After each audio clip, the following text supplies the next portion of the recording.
ଜୟ ଜଗନ୍ନାଥ ସାଙ୍ଗମାନେ, କ'ଣ କରୁଛନ୍ତି? ରାତି 9ଟା 10ଟା ବାଜିଲାଣି ଆସିକି ଦୁଇଟା ଖାଇକି ରୁଟି ଚିକେନ୍ କରିକି ଦୁଇଟା ଖାଇଲି। ଖାଇକି ଶୋଇବାକୁ ଆସିଲା ବେଳକୁ ଗୋଟେ ମନେ ପଡ଼ିଲା ଗୋଟେ କଥା ଯେ ମୁଁ କହିଲି ମୁଁ ଦେଖିବା ସାଙ୍ଗମାନଙ୍କୁ ଜଣେଇବା କେମିତି ଲାଗୁଛି ଭଜନଟା ମୋତେ କହିବେ। ବାପା ନିଜେ ଲେଖିଥିଲେ ହାତରେ, ନିଜେ ଲେଖିକି ଗାଇଥିଲେ ମଧ୍ୟ। ବହୁତ ଜଗନ୍ନାଥ ଭଜନ ଭଲ ଲାଗେ ସେ ଭଜନଟା। ବାପା ଗାଇବା ଶୈଳୀଟା ଅଲଗା, ମୁଁ ଗାଉଛି ନୂଆ, ମୁଁ କେବେ ଗାଇନି, ଖାଲି ମନରେ ଅଛି ସେ ଗୀତଟା ମୋର। ତ ଗାଉଛି, କେମିତି ଲାଗୁଛି ମୋତେ କହିବେ କମେଣ୍ଟରେ।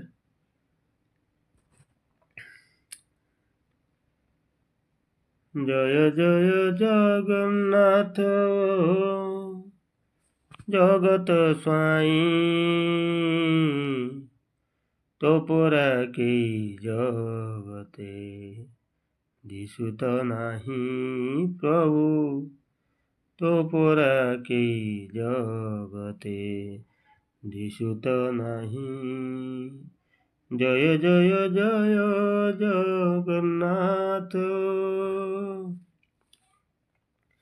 ସାଗର କୂଳେ ବସିଛ ବଡ଼ ନାମ ବୋଲାଇ, ବଡ଼ ଦେଉଳ ଭିତରେ ପୂଜା ପାଉଥାଏ, ଶ୍ରୀକ୍ଷେତ୍ର ବଡ଼ ନାମ ଜଗତେ ଡାକଇ, ବଡ଼ ଦେଉଳର ବାନା ଫର ଫର ଉଡ଼ଇ, ହରି ହରି ନାମ ଆଜି ଜଗତେ ଡାକଇ, ତୋ ପରା କେହି ଜଗତେ ଦିଶୁତ ନାହିଁ ପ୍ରଭୁ, ତୋ ପରା କେହି ଜଗତେ ଦିଶୁତ ନାହିଁ।